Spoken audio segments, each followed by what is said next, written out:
Students, good morning. Today we are going to discuss about chapter 4 air.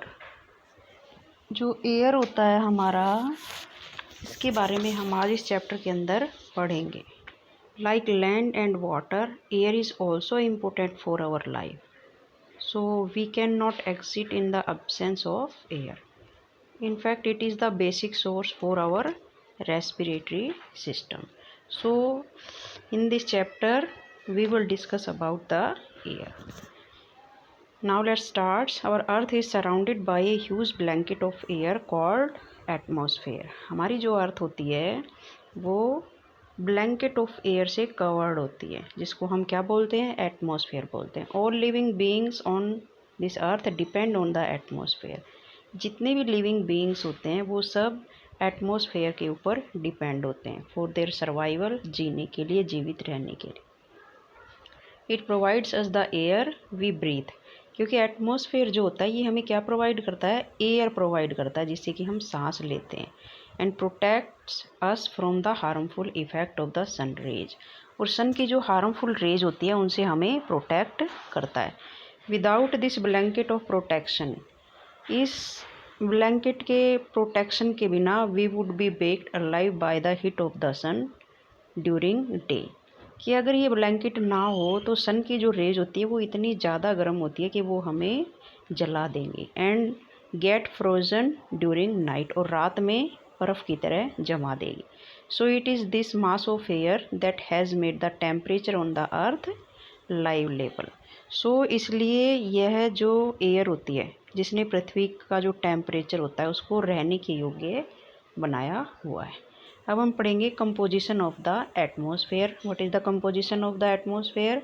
Do you know that the air we take in while breathing is actually a mixture of many gases. क्या आप जानते हैं कि जब हम सांस लेते हैं, जिस एयर का हम यूज करते हैं सांस लेने के लिए, वो एक्चुअल में मिक्सचर ऑफ मैनी गैसेज होती है, कई गैसों का मिक्सचर होती है. नाइट्रोजन और oxygen are two gases which make up the bulk of the atmosphere. तो ये जो गैसेज होती है एटमॉस्फेयर के अंदर, इनमें जो दो गैसेज होती है नाइट्रोजन और ऑक्सीजन, ये दो गैसेज जो होती है एटमॉस्फेयर में सबसे ज़्यादा मात्रा में होती है, सबसे ज़्यादा क्वांटिटी में होती है. तो यहाँ पर हम एक फिगर देखेंगे, फिगर 4.1 कंस्टिट्यूएंट ऑफ एयर. यहाँ पर जो गैसेज होती है उनकी क्वांटिटी बताई हुई होती है कि ये जो सर्कल टाइप में होती है ये आपकी अर्थ होती है. यहाँ पर जो गैसेज होती है इसमें नाइट्रोजन जो होता है 78% होता है और ऑक्सीजन 21%. और बाकी की जो अदर गैसेज होती हैं वो आपकी, जैसे ऑर्गन हो गया 0.93%, कार्बन डाइऑक्साइड 0.03% और ऑल अदर गैसेज 0.04%. तो ये बाकी की गैसेज आपकी छोटी थोड़ी थोड़ी क्वांटिटी में होती है. तो सबसे ज़्यादा जो गैसेज होती है वो नाइट्रोजन होती है फर्स्ट नंबर पे, सेकंड पे ऑक्सीजन होती है. तो यहाँ पर carbon dioxide, helium, oxygen, hydrogen is laser quantities. ये बाकी की जो गैसेज होती है ये कम क्वांटिटी में होती है एटमॉस्फेयर के अंदर. Apart from these gases tiny dust particle are also present in the air. इन गैसों के अलावा जो छोटे छोटे डस्ट पार्टिकल होते हैं वो भी एटमॉस्फेयर के अंदर होते हैं. देखिए, आप ऑब्जर्व करो इस चीज़ को. आप खिड़की के पास बैठिए जहाँ से सन की रेज अंदर आ रही है.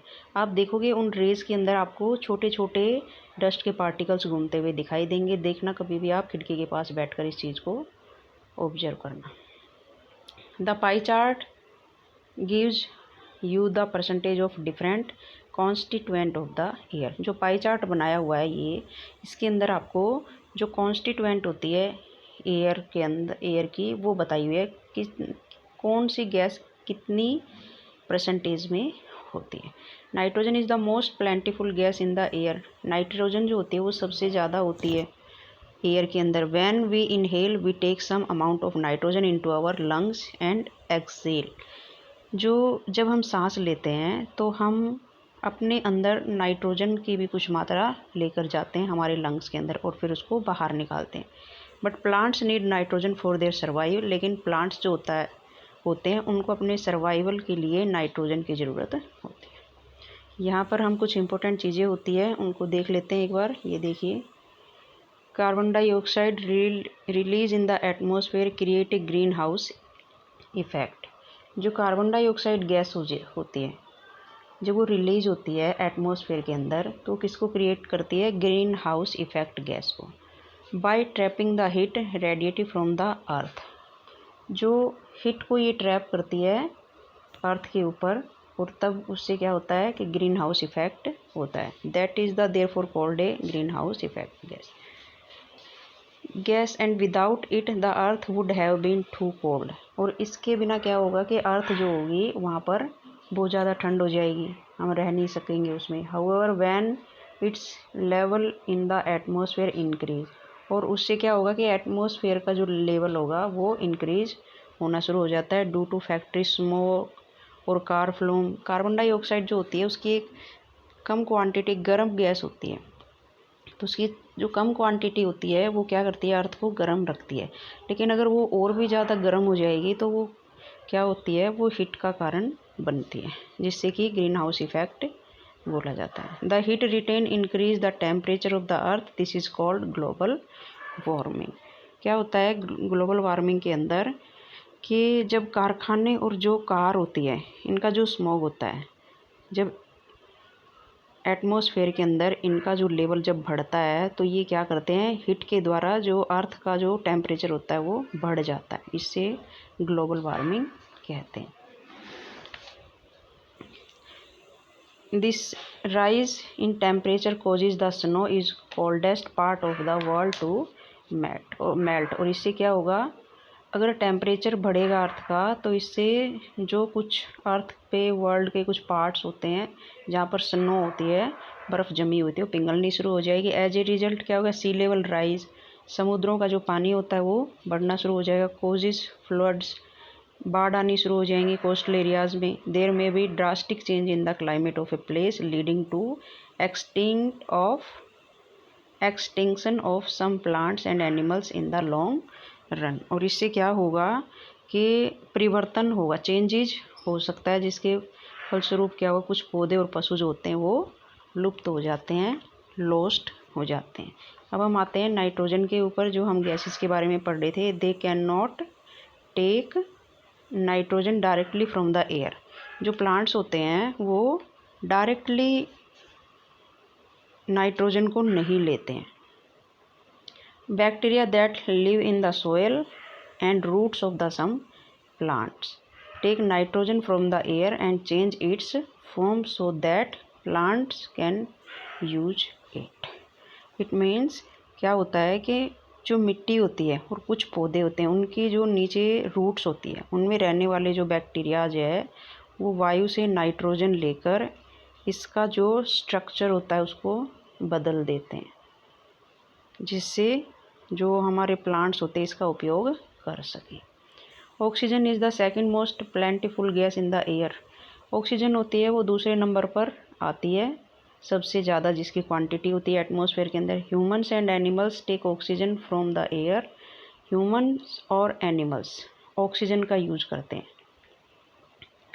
एज दे ब्रीथ, जो वो सांस लेते हैं उसके रूप में। Green plants produce oxygen. Green plants जो होते हैं वो क्या प्रोड्यूस करते हैं? वो ऑक्सीजन प्रोड्यूस करते हैं ड्यूरिंग फोटोसिंथेसिस। किसके दौरान?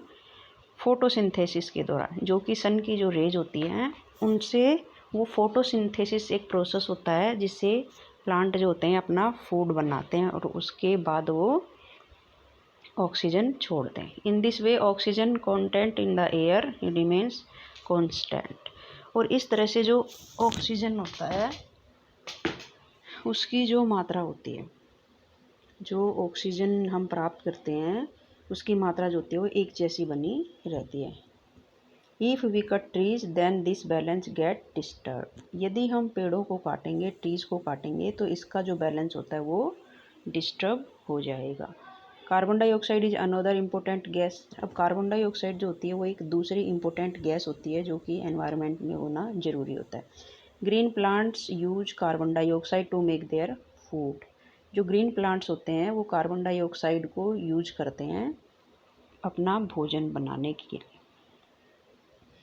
एंड रिलीज ऑक्सीजन, और बदले में क्या देते हैं, ऑक्सीजन देते हैं। ह्यूमंस और animals release carbon dioxide, humans और एनिमल्स जो होते हैं वो कार्बन डाइऑक्साइड रिलीज करते हैं। The amount of carbon dioxide release by humans of animals seems to be equal to the amount used by the plants which make a perfect balance। तो मनुष्य जो होते हैं ह्यूमंस और एनिमल्स के द्वारा जब कार्बन डाइऑक्साइड छोड़ी जाती है तो उसका जो प्रयोग किया जाता है वो किसके बराबर होता है, वो ऑक्सीजन के बराबर होता है। कि जो कार्बन डाइऑक्साइड पेड़ लेते हैं और वो हमें क्या देते हैं, ऑक्सीजन देते हैं। तो इससे क्या होता है कि जो गैसेस का जो बैलेंस होता है वो बना रहता है। However the balance is upset by burning of fuel, हालांकि जो बैलेंस होता है वो अब अपसेट हो रहा है, किसके कारण, बर्निंग ऑफ फ्यूल्स के कारण। Such as coal and oil, जैसे कि कोल होता है कोयला और ऑयल, इसके कारण। They added billions of tons of carbon dioxide into the atmosphere each year, प्रत्येक साल क्या होती है कि बिलियंस ऑफ टन जो कार्बन डाइऑक्साइड होती है वो एटमॉस्फेयर के अंदर मिल रही होती है। एज ए रिजल्ट, इसका रिजल्ट क्या होता है, the increase volume of carbon dioxide is affecting the earth's weather and climate.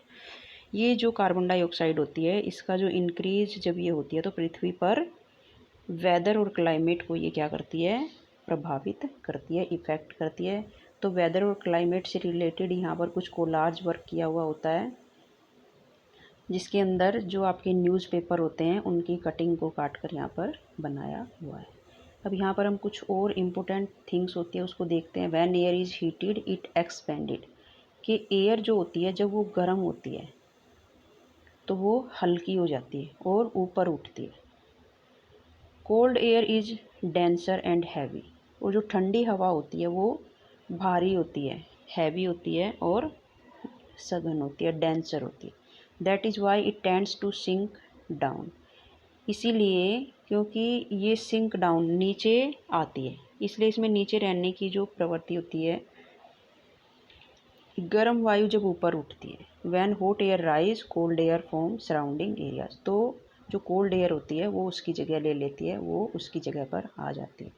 There to fill in the gap, this is how air circulation take place, और इस तरह से जो वायु एयर सर्कुलेशन होता है, वायु चक्र जो होता है वो चलता रहता है। अब हम अपने नेक्स्ट पेज के अंदर देखते हैं स्ट्रक्चर ऑफ एटमॉस्फेयर, कि what is the structure of atmosphere. जो स्ट्रक्चर होता है एटमॉस्फेयर का उसके अंदर लेयर्स होती हैं, अर्थ सरफेस पे जो लेयर्स होती हैं वो स्ट्रक्चर ऑफ एटमॉस्फेयर के अंदर आती है। तो वो लेयर कौन कौन सी होती है, troposphere, stratosphere, mesosphere, thermosphere and exosphere, ये आपकी 5 लेयर्स होती हैं। ये देखिए यहाँ पर आपकी 5 लेयर्स होती है। ये आपकी अर्थ होती है और ये आपकी अर्थ से रिलेटेड उसकी लेयर्स होती हैं। ये जो ट्रोपोस्फेयर होती है ये आपकी अर्थ के ऊपर का जो एनवायरनमेंट के अंदर लेयर होती है उसको बोला जाता है, जिसके अंदर आपके जो माउंट एवरेस्ट होते हैं, पहाड़ वगैरह होते हैं, पानी वगैरह होते हैं, आपके जो प्लेट्यूज होते हैं, ये सारी चीज़ें आपके ट्रोपोस्फेयर में होगी। उससे थोड़ा ऊपर उठते तो हम स्ट्रेटोस्फेयर की लेयर में जाते हैं, जहाँ पर ओजोन लेयर होती है, जो हार्मफुल जो रेज होती है सन की उनसे हमें प्रोटेक्ट करती है। एरोप्लेन वगैरह चलते हैं। उसके बाद आपके आता है थर्मोस्फेयर, उसके बाद आपका एक्सोस्फेयर, मीजोस्फेयर, थर्मोस्फेयर और एक्सोस्फेयर। तो आइए हम इसको थोड़ा सा जान लेते हैं, थोड़ा थोड़ा इनके बारे में। Troposphere, this layer is the most important layer of the atmosphere, it average high is 13 kilometre. ये जो लेयर होती है सबसे इम्पोर्टेंट लेयर होती है क्योंकि ये अर्थ का जो एनवायरनमेंट होता है वहाँ पर मिलती है। अर्थ के बिल्कुल पास में ये होती है, सबसे near. The air we breathe exist here, हम इसी मंडल में मौजूद होते हैं और इसी में सांस लेते हैं, जो एयर होती है उससे। Almost all the weather phenomena like rainfall, fog, hailstorm occur in this layer, यहाँ पर जो वेदर से रिलेटेड जो फिनोमिनाज होते हैं, घटनाएं होती है वो हमें देखने को मिलती है, जैसे कि रेनफॉल हो गया, फॉग हो गया, हिल स्टॉर्म हो गया, हेल स्टॉर्म जैसे कि ओले पड़ते हैं, ये सारी चीज़ें इसके अंदर होती है। फिर आता है स्ट्रेटोस्फेयर, जब हम ट्रोपोस्फेयर से थोड़ा ऊपर उठते तो फिर हमें स्ट्रेटोस्फेयर जो लेयर होती है वो मिलती है। Above the troposphere lies stratosphere, it extend up to a height of 50 kilometres. ये 50 किलोमीटर्स एक्सटेंड होती है। This layer is almost free from clouds and associated weather phenomena. ये क्लाउड से फ्री होती है और इसके ऊपर यहाँ पर जो मौसम संबंधी जो फिनोमिनोज होते हैं वो नहीं मिलते यहाँ पर।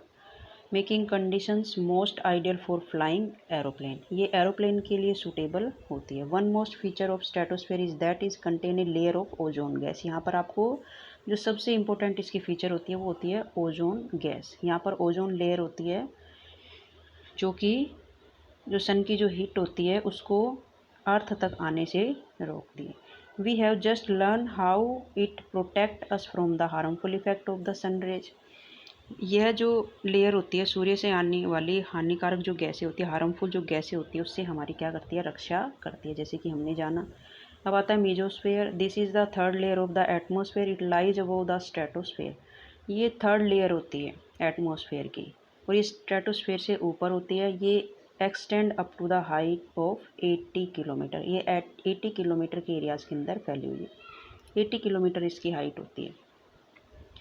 मैट्रियोट्स burn up in this layer on entering from space. जो मैट्रियोट्स होते हैं, अंतरिक्ष से आने वाले जो मैट्रियोट्स होते हैं, इस लेयर में जब आते हैं तो यहाँ आने पर वो जल जाते हैं। यहाँ पर इतनी गर्मी होती है। अब आता है thermosphere. In thermosphere temperature rise very rapidly with increasing height. जो थर्मोस्फेयर होता है यह क्या होता है, वायुमंडल में जो इसकी हाइट बढ़ती है उसके साथ इसका तापमान भी तेज़ी से बढ़ता है। तो ionosphere is a part of this layer. Ionosphere जो होता है इस लेयर का एक पार्ट होता है। इट एक्सटेंड्स बिटवीन 80 से 400 किलोमीटर तक होता है। यह 80 से 400 किलोमीटर तक फैला है। This layer helps in radio transmission. ये जो लेयर होती है हमें किस में हेल्प करती है, रेडियो ट्रांसमिशन में हमारी हेल्प करती है। In fact radio waves transmitted from the अर्थ, कि रेडियो जो वेव्स होती है वो क्या करती है, या ट्रांसमिटेड होती है फ्रॉम अर्थ से, are reflect back to the earth by this layer. और इस तरह से ये जो तरंगे होती है, ये जो वेव्स होती है, दोबारा पृथ्वी पर रिफ्लेक्ट कर दी जाती है। अब हम पढ़ते हैं exosphere. The uppermost layer of the atmosphere is known as exosphere. This layer has very thin layer. ये जो लेयर होती है सबसे ऊपर की लेयर होती है, जैसे कि नाम से ही पता लग रहा है एग्जोस्फेयर, ये सबसे ऊपर की लेयर होती है और सबसे पतली लेयर एयर होती है। ये इसकी जो लेयर होती है वेरी थिन एयर, ये बहुत ही पतली, यहाँ वायु जो होती है बहुत पतली लेयर की होती है। Light gases like helium and hydrogen float in the space from air.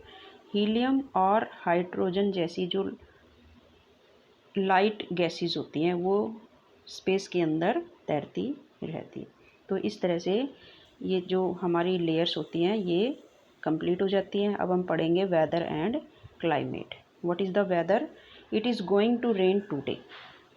क्या आज वर्षा होगी? Will it be bright and sunny day? क्या आज दिन साफ होगा और धूप निकलेगी? How many times have we heard this from anxious cricket fans speculating the fate of a one day match. कितनी बार हमने ये शब्द जो होते हैं, जो क्रिकेट लवर्स होते हैं, उनके मुंह से सुना है कि भविष्य पर अनुमान लगाते हुए रहते हैं। If we imagine our body to be a radio and the mind its speaker. यदि हम कल्पना करें कि हमारा शरीर एक रेडियो है और मस्तिष्क उसका स्पीकर है, तो क्या होगा? Weather is something that fiddle with its control knobs.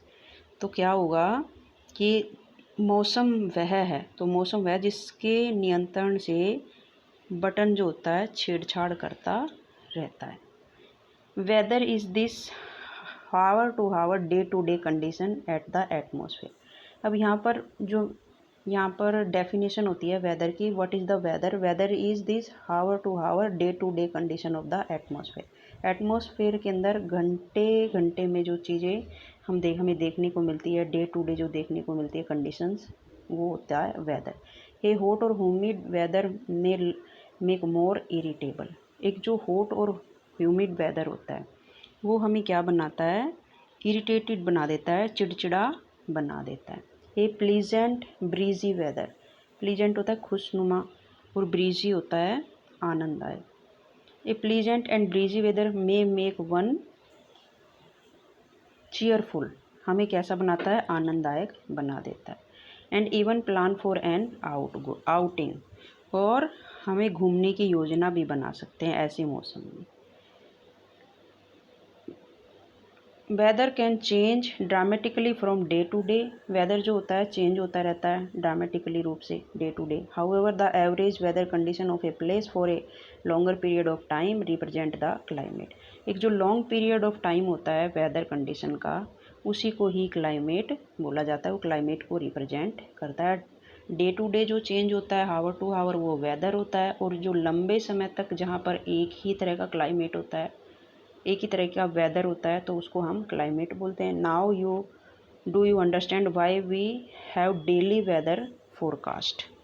क्या अब आप समझ गए कि हम मौसम का जो डेली का जो फोरकास्ट होता है उसमें पूर्वानुमान क्यों लगाते हैं, उसमें हम क्यों कहते हैं कि भाई वहाँ का मौसम कल ऐसा होगा, आज ऐसा है, इस तरह से।